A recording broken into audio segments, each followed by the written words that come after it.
I told everybody in a post a couple weeks ago that I would explain why I stopped smoking crack, and some of you probably like, you didn't smoke. Some of you probably like, fuck, she did. Yeah, I did, and I quit.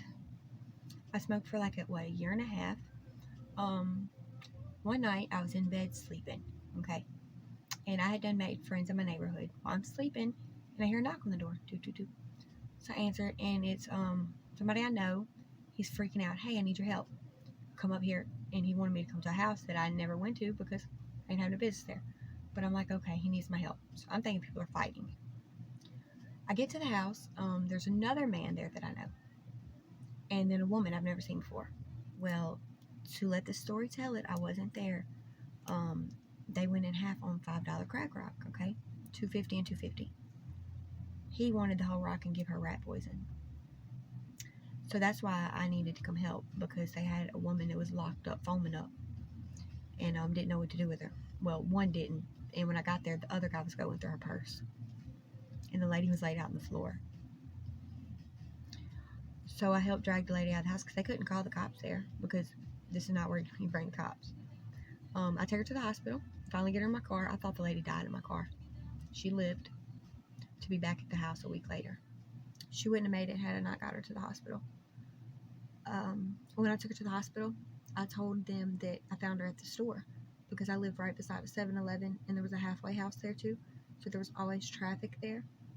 And I mean, what do you do? It doesn't matter where she come from. She's foaming out the mouth. Get her out of my car. Like I'm not playing with y'all.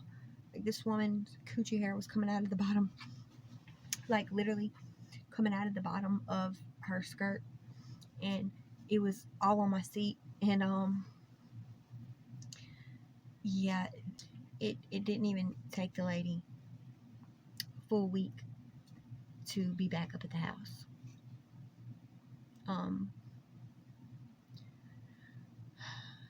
That right there, I don't know, it really did something to me.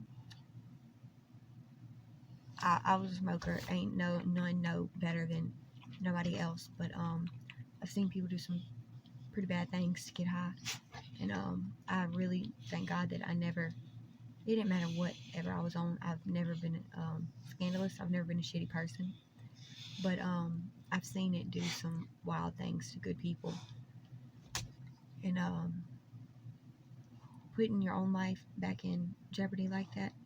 This woman was hooked bad. Had to have been. $2.50 she about died over. She's ready to do it again. And that demon's strong. If you've ever had that monkey on your back, baby, you know. I used to look at myself in the mirror and ask God, please make me stop. Like, make me stop wanting it. If you just meet me in the middle, please help me, and I won't ever do it again. Everything's not always going to be what it seems. I know it seems like the man who come to get me is going to be the hero for coming to wake me up or whatnot. But let me say this. When I made it to the house, you got the one man who supposedly give the girl the rat poison. He ain't no more worried. He's mad at me for being there to help. Then you got this other man sweating bullets. I'm talking about nervous, but he's pointing the finger. I wasn't in the house and I don't know what happened.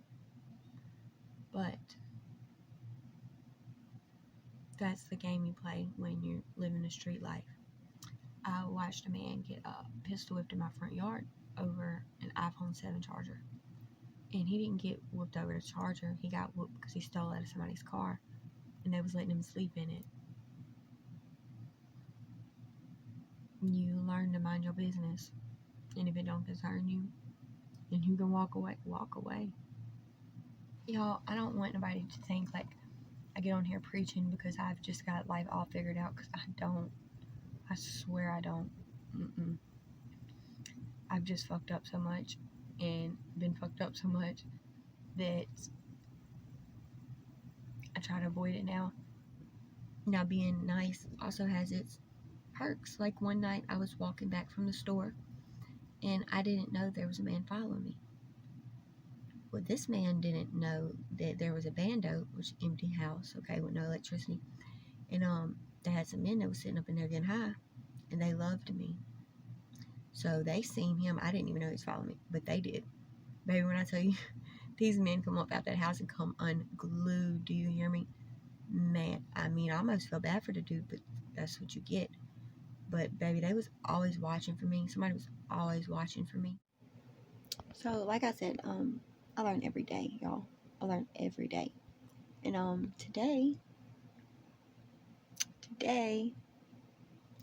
I was planning out my TED Talk. I was going to apologize for being distant, like I haven't been writing nobody back. And it's because I've been really sick, and I've been just mad about it, right? Saying like, I keep saying I'm gonna sit in my room and die by myself. Yeah, I am sick, y'all, and I'm gonna explain. But today I had to own up for the fact that I'm by myself because I don't know how to ask for help.